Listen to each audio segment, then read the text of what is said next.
जय श्री कृष्णा। आप सभी का हमारे YouTube चैनल पर बहुत बहुत स्वागत है।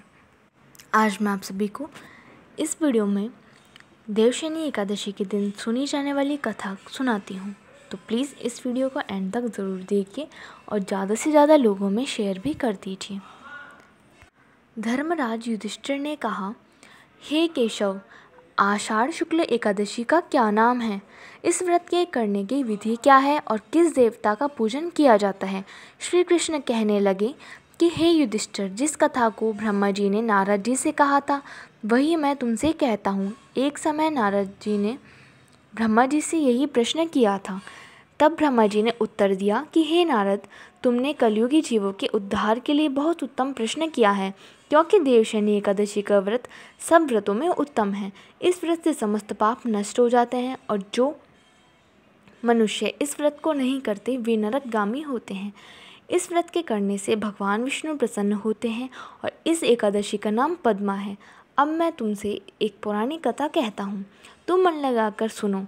सूर्यवंश में मानधाता नामक एक चक्रवर्ती राजा हुआ है, जो सत्यवादी और महान प्रतापी था। वह अपनी प्रजा का पुत्र की भांति पालन किया करता था। उसकी सारी प्रजा धन धान्य से भरपूर और सुखी थी। उसके राज्य में कभी अकाल नहीं पड़ता था। एक समय उस राजा के राज्य में 3 वर्ष तक वर्षा नहीं हुई और अकाल पड़ गया। प्रजा अन्न की कमी के कारण अत्यंत दुखी हो गई। अन्न के न होने से राज्य में यज्ञ आदि भी बंद हो गए। एक दिन प्रजा राजा के पास जाकर कहने लगी कि हे राजा, सारी प्रजा त्राहिमाम पुकार रही है, क्योंकि समस्त विश्व की सृष्टि का कारण वर्षा है। वर्षा के अभाव से अकाल पड़ गया है और अकाल से प्रजा मर रही है।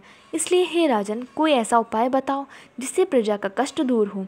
राजा मानधाता कहने लगे कि आप लोग ठीक कह रहे हैं, वर्षा से ही अन्न उत्पन्न होता है और आप लोग वर्षा न होने से अत्यंत दुखी हो गए हैं।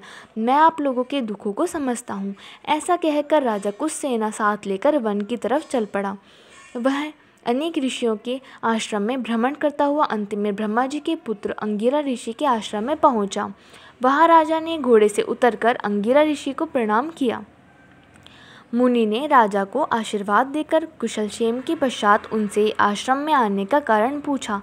राजा ने हाथ जोड़कर विनम्र भाव से कहा कि हे भगवान, सब प्रकार से धर्म पालन करने पर भी मेरे राज्य में अकाल पड़ गया है। इससे प्रजा अत्यंत दुखी है। राजा के पापों के प्रभाव से ही प्रजा को कष्ट होता है, ऐसा शास्त्रों में कहा गया है।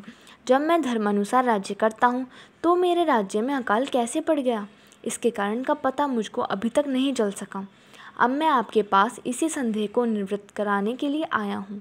कृपा करके मेरे इस संदेह को दूर कीजिए, साथ ही प्रजा के कष्ट को दूर करने का कोई उपाय बतलाइए। इतनी बात सुनकर ऋषि कहने लगे कि हे राजन, यह सतयुग सब युगों में उत्तम है।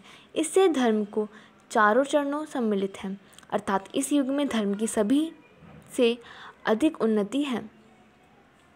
लोग ब्रह्म की उपासना करते हैं और केवल ब्राह्मणों को ही वेद पढ़ने का अधिकार है। ब्राह्मण ही तपस्या करने का अधिकार रखते हैं, परंतु आपके राज्य में एक शूद्र तपस्या कर रहा है। इसी दोष के कारण आपके राज्य में वर्षा नहीं हो रही है। इसलिए यदि आप प्रजा का भला चाहते हो तो उस शूद्र का वध कर दो। इस पर राजा कहने लगा कि महाराज, मैं उस निरपराध तपस्या करने वाले शूद्र को किस तरह मार सकता हूँ?